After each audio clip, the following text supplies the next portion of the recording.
So, Assalamu alaikum to all the students.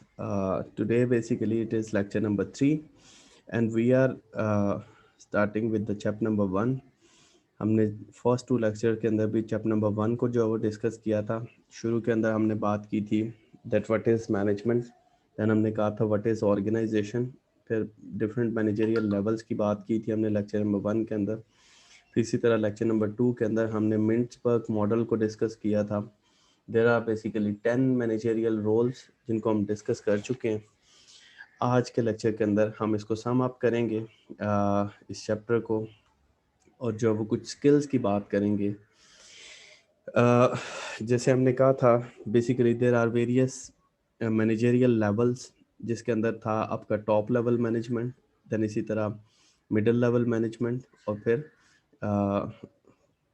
First level management या first line management भी बोलते हैं उसको।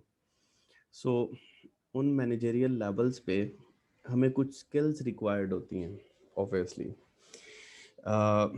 कौन कौन से मैनेजर्स को कौन कौन सी स्किल्स रिक्वायर्ड होती हैं, इन स्किल्स के ऊपर हम बात करेंगे आज के लेक्चर के अंदर। और फिर मैनेजमेंट के स्कोप को ज़रा डिस्कस करेंगे कि मैनेजमेंट किन किन फील्ड्स के अंदर रिक्वायर्ड होती है, किस किस जगह पे जो वो हमें मैनेजमेंट रिक्वायर्ड होती है, मैनेजर्स जो वो किस तरह से जो वो इस कॉम्प्लेक्स इन्वायरमेंट के अंदर जो वो परफॉर्म कर रहे हैं, क्या क्या चेंजेस आ रही हैं, इन सारी चीज़ों को जो वो आज के लेक्चर के अंदर डिस्कस किया जाएगा। So first of all we should start with the skills that managers needed.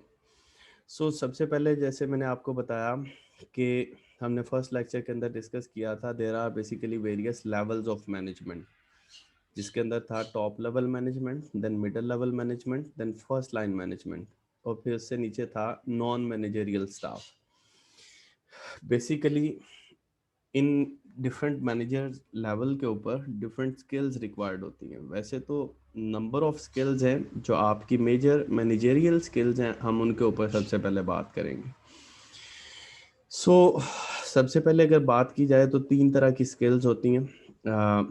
Number 1 is technical skills, then human skills, and then conceptual skills. The first one is technical skills. It is knowledge and proficiency in the specific field. अब ये basically कौन से skill है? Technical skill is required for the first line management और non managerial staff. जो आपका lower level managers हैं सबसे नीचे, उनको टेक्निकल स्किल्स रिक्वायर्ड होती हैं। इस जो वो डायग्राम के अंदर आप देख भी सकते हैं, क्योंकि टेक्निकल स्किल्स हैं क्या, these are basically skills required for the hands on experience. कि आपका जो टेक्निकल वर्क है, फॉर एग्जांपल आपकी मैन्युफैक्चरिंग हो रही है ऑर्गेनाइजेशन के अंदर, या आप कुछ जो वो प्रोडक्ट बना रहे हैं, वो प्रोडक्ट किस तरह से बनती है, उसका प्रोसेस क्या है, उसके अंदर कौन कौन सा रॉ मटेरियल यूज़ होता है, कितनी क्वांटिटी के अंदर कितना मटेरियल जो है वो यूज़ होना चाहिए, ये सारी जो है वो टेक्निकल चीज़ें हैं। या इसी तरह से for example if you want to manufacture a mobile phone, if you want to manufacture a refrigerator, if you want to manufacture a wood door, या फिर आप ये कह लें कि कुछ भी, if you want to manufacture a chair, जो टेक्निकल स्टाफ होगा, जो लोअर लेवल स्टाफ होगा, जो लोअर लेवल मैनेजरियल लेवल होगा, वहाँ पे ये टेक्निकल स्किल्स रिक्वायर्ड होंगी, क्योंकि they should know that how to manufacture the product. वो जो प्रोडक्ट बना रहे हैं वो किस तरह से बन रही है, उसका प्रोसेस क्या है, किस कौन कौन सी चीज़ें उसके अंदर यूज़ होती हैं, कितना टाइम रिक्वायर्ड होता है, कितने रिसोर्सेज रिक्वायर्ड हैं उसके लिए। सो इस वजह से जो lower level means first line manager और नॉन मैनेजरियल स्टाफ है, उसके लिए टेक्निकल स्किल्स का होना ज़रूरी होता है ऑर्गेनाइजेशन के अंदर। दूसरी आपकी टाइप है जी human skills. Human skills are basically the ability to work well with others. ये आपके जो मिडिल लेवल मैनेजर्स हैं, क्योंकि हमने मिडिल लेवल मैनेजर्स के लिए कहा था कि दीज आर ऑपरेशनल स्टाफ, जो जो कि बेसिकली अपने से नीचे यानी फर्स्ट लाइन मैनेजर्स को भी जो है वो डील कर रहे हैं। ये बेसिकली अपने सबॉर्डिनेट्स को साथ लेके चल रहे हैं, ओवरऑल ऑर्गेनाइजेशन के जो मामलात हैं उनको जो है वो मैनेज कर रहे हैं। सो इनके लिए जो स्किल चाहिए होती है दैट इज़ ह्यूमन स्किल। ये जिसके अंदर आपकी जो वो ऑब्वियसली लीडरशिप स्किल्स भी इसी के अंदर आ जाती हैं, क्या working with the people and through the people, कि आप जो वो लोगों के साथ ऑब्वियसली चल रहे हैं विद द मोटिवेशन, आपने उनको मोटिवेट भी रखना है, फिर इसी तरह से उनके साथ कोऑर्डिनेट भी करना है। सो ये वाली जो स्किल्स होती हैं मैनेजर्स की, इनको आप ह्यूमन स्किल्स जो वो बोल सकते हैं। ऑब्वियसली आप सिंपली उसको ये कह सकते हैं कि लोगों के साथ चलने की सलाहियत आपके पास होनी चाहिए। So this is one that we call human skill.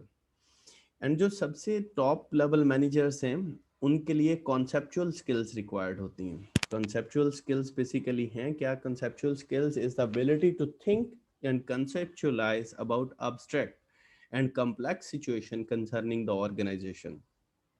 We can simply say कि कॉन्सेप्चुअल स्किल्स वो वाली स्किल्स हैं जो बेसिकली जिनका ताल्लुक आपकी थिंकिंग एबिलिटी के साथ है, कॉन्सेप्चुअलाइजेशन के साथ है, कि आप ओवरऑल जो वो चीज़ों को इन द अब्स्ट्रैक्ट आप सोच सकते हो।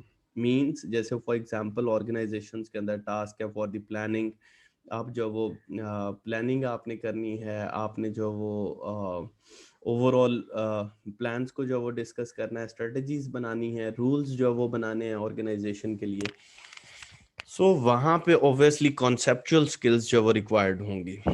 मीन्स के कॉम्प्लेक्स सिचुएशन से निकलना कैसे है, प्रोडक्ट को मार्केट के अंदर लेके कैसे जाना है, इंट्रोड्यूस कैसे करवाना है, ये इस तरह की जो टॉप लेवल जो वो मैनेजरियल लेवल है वहाँ पे बेसिकली ये टॉप लेवल स्किल्स रिक्वायर्ड होती हैं। आप ये कह लें कि conceptual skills are basically the thinking skills, कि आप जो वो कॉम्प्लेक्स सिचुएशंस के अंदर, कॉम्प्लेक्स इन्वायरमेंट के अंदर, प्लानिंग वाले फेज के अंदर किस तरह से आपने जो वो सोचना है, ये जो सोचने वाला काम है इसको आप कॉन्सेप्चुअल स्किल के साथ रिलेट कर सकते हैं। So overall, there are basically three skills. One is technical skill. This is skill relating with the hands-on experience, कि आपको जो वो उसके टेक्निकल एस्पेक्ट्स के बारे में, प्रोडक्ट मैन्युफैक्चरिंग हो गई, प्रोसेस ऑफ मैन्युफैक्चरिंग हो गया, मटेरियल कंजम्पशन हो गई, इस तरह के मामलात को आपने जो वो जब डील करना है तो obviously we should need technical skills. और ये किस मैनेजरियल लेवल के ऊपर होता है? लोअर लेवल मैनेजर इसको यूज कर रहे होते हैं। जब हम ह्यूमन स्किल्स की बात करेंगे तो human skills are basically the ability to work well with other peoples. Means जैसे मोटिवेशन है, कोऑर्डिनेशन है with the employees, with your subordinates. So इस वाली स्किल को आप जो है वो ह्यूमन स्किल बोलेंगे। और इसी तरह से जो वो आपकी थर्ड कैटेगरी है दैट इज कॉन्सेप्चुअल स्किल, जिसको हमने बोला it is the ability to think and conceptualize about abstract। abstract कब हम बोलते हैं? जब बेसिकली हम ये कह लें कि जब हम ओवरऑल बात करते हैं, जब हम समराइज करने की बात करते हैं, जब हम थिंकिंग एज अ होल की बात करते हैं, मींस पूरी ऑर्गेनाइजेशन की बात करते हैं, तो वहां पे abstract का लफ्ज जो वो यूज होता है। सो कॉन्सेप्चुअल स्किल्स का ताल्लुक थिंकिंग एबिलिटी के साथ है। सो इस वाली जो वो डायग्राम के अंदर आप देख सकते हैं कि टॉप मैनेजर्स जो हैं वो they are using conceptual skills, then इसी तरह middle level managers are using human skills and lower level managers are basically technical skills.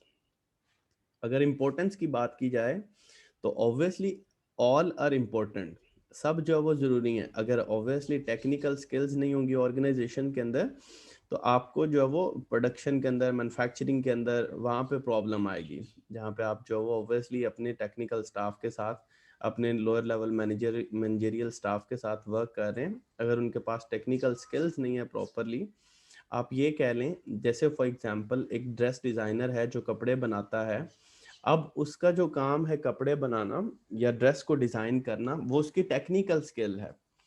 सो अगर उसको वो प्रॉपर नहीं आता तो ऑब्वियसली वो जो वो कस्टमर उससे सेटिस्फाई नहीं होगा, कस्टमर उसके साथ जो वो परमानेंटली अटैच नहीं होगा। सो इस वजह से टेक्निकल स्किल्स का होना भी बड़ा ज़रूरी है। फिर ह्यूमन स्किल्स जो वो सबसे इंपॉर्टेंट होती हैं ऑब्वियसली, क्योंकि we have to work with the people and through the people in the organisation. So लोगों के साथ ही तो आपका काम है। सो जब हम जो वो लोगों के साथ चल रहे हैं तो आपको अपने से ऊपर और अपने जो सबॉर्डिनेट्स हैं उनको साथ लेके चलना पड़ता है, आपको टीम वर्क करना पड़ता है, आपको डिफरेंट टास्क जो वो परफॉर्म करने होते हैं। सो ह्यूमन स्किल्स जो वो सबसे इम्पोर्टेंट इस सेंस में जो वो कंसिडर की जाती हैं। और कॉन्सेप्चुअल स्किल्स जब हम बात करते हैं तो ऑब्वियसली अगर आपकी लैक ऑफ प्लानिंग होगी, आपका जो है वो जब प्रॉपर प्लानिंग नहीं होगी तो तब भी जो है वो प्रॉब्लम हो सकती है। सो इस वजह से ये तीनों स्किल्स जो है वो बड़ी ज़रूरी हैं। इसके अलावा भी डिफरेंट स्किल्स जो वो होती हैं, जैसे फॉर एग्जांपल कम्युनिकेशन स्किल्स हैं, वो आपकी हर लेवल के ऊपर चाहिए होती हैं। आपकी जो वो चाहे टेक्निकल स्किल्स हैं उनको तो कम रिक्वायर्ड होती हैं, लेकिन ह्यूमन और मींस मिडिल लेवल और टॉप लेवल मैनेजर्स के लिए वो बड़ी ज़रूरी हैं कम्युनिकेशन स्किल्स। फिर इसी तरह टाइम मैनेजमेंट स्किल्स, फिर इसी तरह डिफरेंट स्किल्स जो वो ये ज़रूरी हैं जो ऑर्गेनाइजेशन के अंदर प्रिवेल करनी चाहिए और होती भी हैं। लेकिन ये ओवरऑल जो मैनेजरियल लेवल्स के एतबार से जो स्किल्स थी वो हमने जो वो डिस्कस कर ली। ये जो इंपॉर्टेंट मैनेजरियल स्किल्स हैं उनके अंदर आप ये लिस्ट ऑफ स्किल्स देख सकते हैं, जैसे for example managing human capital, इसी तरह इंस्पायरिंग कमिटमेंट, इसी तरह फिर managing change, then structuring work and getting things done, then facilitating the psychological and social context of the work, then using purposeful networking, then managing strategy and innovation, then managing logistics and technology. और इसी तरह हमने जैसे बात की communication skills की, ये different जो वो ऑब्वियसली मैनेजरियल स्किल्स हैं, ये भी ज़रूरी हैं कि आप जो वो ऑर्गेनाइजेशन को स्मूथली रन करने के लिए आप जो वो डिफरेंट मैनेजरियल रोल्स के ऊपर इन जो वो स्किल्स को डिप्लॉय करें। सो अगर हम बात करें ऑर्गेनाइजेशन के अंदर तो there is an importance of customers.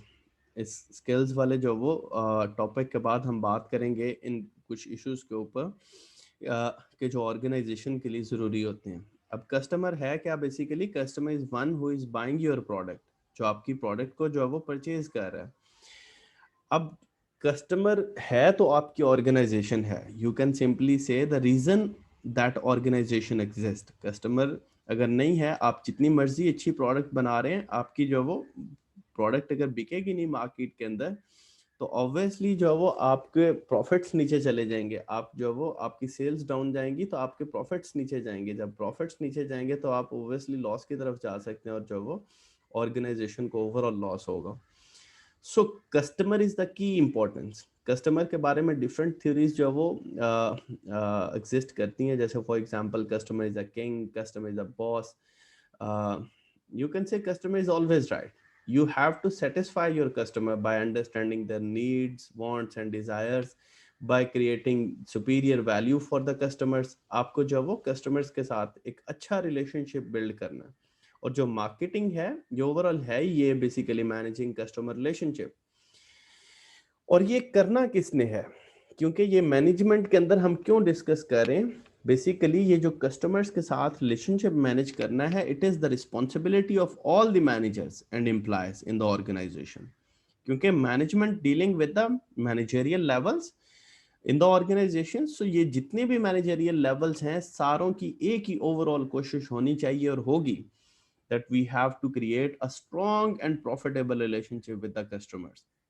जब ये वाली बात हम करते हैं तो it means we are talking about whole organization. सिर्फ एक कस्टमर के साथ रिलेशनशिप जब मैनेज करने की बात करेंगे तो ऑब्वियसली उसके बैक एंड के ऊपर प्रोसेसेस, उसके बैक एंड पे मैन्युफैक्चरिंग, उसके बैक एंड पे जितनी भी आपकी चीजें ऑर्गेनाइजेशन की, वो सारी की सारी रिलेट करेंगी। क्योंकि ultimately this is the result that you have to create a strong relationship with the customers. So organization जो वो कि जितनी भी चीजें हैं, ये आपके रोल्स, आपके स्किल्स, ये सारी चीजें जो वो इन्वॉल्व हो जाएंगे if you are going towards the customer centric approach, कि आप जो वो कस्टमर ओरिएंटेड अप्रोच जो वो जब बनाएंगे। So it should be consistent, high quality. Customer service is essential for the survival. ये बड़ा जरूरी है क्योंकि ऑर्गेनाइजेशन तभी है जब कस्टमर्स हैं। अगर कस्टमर्स नहीं है तो ऑब्वियसली ऑर्गेनाइजेशन नहीं है। फिर इसी तरह से इनोवेशन की इंपॉर्टेंस है। जैसे कस्टमर्स की इंपॉर्टेंस है, इसी तरह से इनोवेशन की इंपॉर्टेंस है। क्योंकि इनोवेशन है क्या?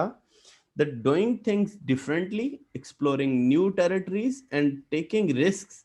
कि आपको न्यू न्यू चीजें करनी है। आप ये जरा ये देखिएगा कि किसी कोई जमाना होता था जब जो वो नोकिया 3310 जो वो मार्केट के अंदर आया था, दैट वाज ह्यूज इनोवेशन। तब जब वो ऐसा ही समझा जाता था कि ये वाला मोबाइल आ गया तो बस क्या ही बात हो गई है। लेकिन अगर रिसर्च एंड डेवलपमेंट नहीं होती, क्योंकि innovation relates with the research and development, अगर आपकी रिसर्च एंड डेवलपमेंट नहीं है, अगर आप जो वो चीज़ों को आगे जो वो इनोवेट नहीं कर रहे, आप न्यू टेरिटरीज को एक्सप्लोर नहीं कर रहे, आप रिस्क नहीं ले रहे, तो ऑब्वियसली आज भी आप 3310 के ऊपर ही बैठे होते। लेकिन आप देखिएगा नोकिया 3310 से आईफोन एक्स मैक्स या आईफोन 12 तक का जो सफर है ये कैसे हुआ, ये थ्रू इनोवेशन हुआ। If I am talking about only mobile phone, हर चीज के अंदर आप इनोवेशन देख सकते हैं। आज से 10 साल पहले जो रेफ्रिजरेटर हुआ करते थे आज वो वाले नहीं है। आज जो वो डीसी और इन्वर्टर टेक्नोलॉजीज आ चुकी हैं आपकी एसीज के अंदर। फिर इसी तरह आपके लैपटॉप्स, आपके कंप्यूटर सिस्टम्स जो वो पहले डेस्कटॉप और टावर कंप्यूटर हुआ करते थे, आज जो वो इनोवेट होके एक स्मार्टफोन की शक्ल में आ चुके हैं। सो ये कैसे हुआ? Through innovation. So importance of innovation always exist, कि इनोवेशन जो है वो बड़ी जरूरी है। इसकी एक छोटी सी एग्जांपल देता हूं, आप देखिएगा Nokia was a market leader at a time. एक टाइम था जब जो वो ऑब्वियसली नोकिया मार्केट के अंदर लीड करता था। ये मैं बात कर रहा हूँ तकरीबन 2000s की, 2005 तक even Nokia was market leader.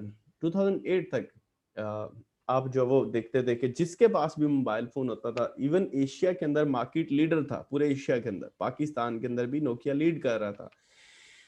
लेकिन with the passage of time they didn't innovate, उन्होंने इनोवेट नहीं किया, उन्होंने कस्टमर की रिक्वायरमेंट को अंडरस्टैंड नहीं किया, और भी कई कई सारे फैक्टर्स थे, उन्होंने मार्केटिंग को पीछे किया। तो इवन क्यों मोबाइल उससे आगे निकल गया।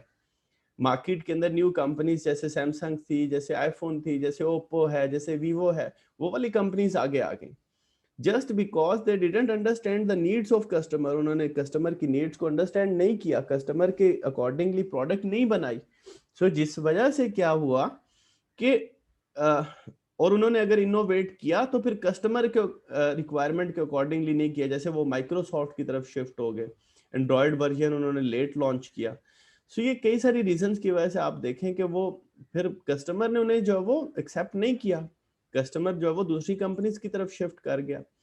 So innovation at the right time, ये भी बड़ी जरूरी है कि आपको कस्टमर्स के लिए obviously focus point should be the customers, और कस्टमर्स के लिए फिर आपको इनोवेशन भी करनी है। इस वजह से इंपॉर्टेंस ऑफ इनोवेशन जो है वो जरूरी है। और ये भी करेंगे कौन? Managers. Managers should encourage employees to be aware of and act on opportunities for the innovation, कि उन्होंने जो है वो ऑब्वियसली इनोवेशंस जो वो उनके ऊपर जो वो फोकस करना है, न्यू अपॉर्चुनिटीज को जो वो देखना है कि कौन कौन सी अपॉर्चुनिटीज हैं, हम किस टाइम के ऊपर कौन सा मॉडल लॉन्च कर सकते हैं, कौन सा फीचर ऐड कर सकते हैं।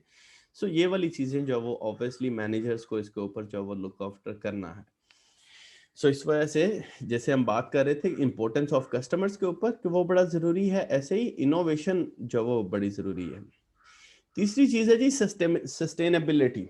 Sustainability in a sense of growth you can say, इसकी भी बड़ी इंपॉर्टेंस है कि आपको जो वो सस्टेनेबल एनवायरनमेंट क्रिएट करना है। A company's ability to achieve its business goals and increase long-term shareholders value by integrating economic, environmental and social opportunities into the business strategies. Sustainability को आप ये कह सकते हैं कि एक तो जिस लेवल के ऊपर आप पहुंच गए उसको आपने मेंटेन करना है एंड देन ग्रो करना है आपने। So maintaining and growing your business is basically related to the sustainability. So आपने business goals means overall business goal क्या होता है कि wealth maximisation of the share holders. Share holders कौन है? Basically owners of the business हैं। So आपको अपने बिजनेस को एक्सपेंड करने के लिए, ग्रो करने के लिए आपको सस्टेनेबिलिटी वाला कॉन्सेप्ट जो है वो उसके ऊपर भी फोकस करना पड़ता है। That you have to increase the long term share holders value by integrating economic, environmental and social opportunities.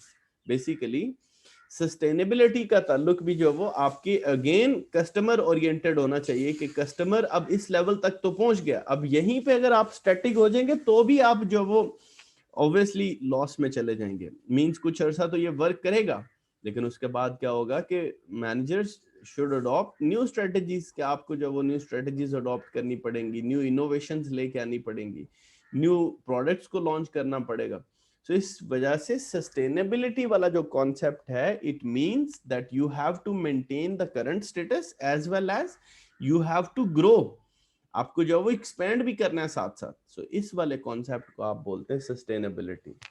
So obviously sustainability has its own importance.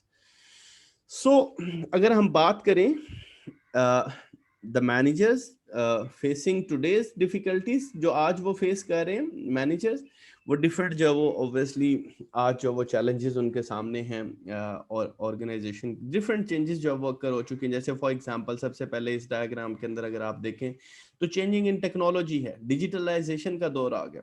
तो अब ऑब्वियसली मैनेजर्स को जो है वो इस न्यू कॉन्सेप्ट के साथ जो वो फेमिलियर होना पड़ेगा। जैसे शिफ्टिंग ऑफ ऑर्गेनाइजेशनल बाउंड्रीज है, वर्चुअल वर्क प्लेस है, जैसे अभी हम क्लासरूम इवन अटेंड कर रहे हैं तो अब हम ऑनलाइन क्लास जो वो अटेंड कर रहे हैं, पहले जो फिजिकल क्लासेस हुआ करती थी। इवन इन ऑर्गेनाइजेशन भी ऐसा ही हुआ है कि they are working from the home, virtual work place के ऊपर आपको काम करना पड़ता है, ऑनलाइन करना पड़ता है, मोर मोबाइल वर्क प्लेस हैं, फिर इसी तरह फ्लेक्सिबल वर्क अरेंजमेंट्स हैं, देन इसी तरह एम्पावर्ड एम्प्लॉयज हैं, पहले से ज्यादा जो वो एम्पावर उनको करना पड़ता है आपको, देन इसी तरह वर्क लाइफ पर्सनल बैलेंसेस हैं कि आपको वर्क लाइफ बैलेंस जो वो क्रिएट करना है।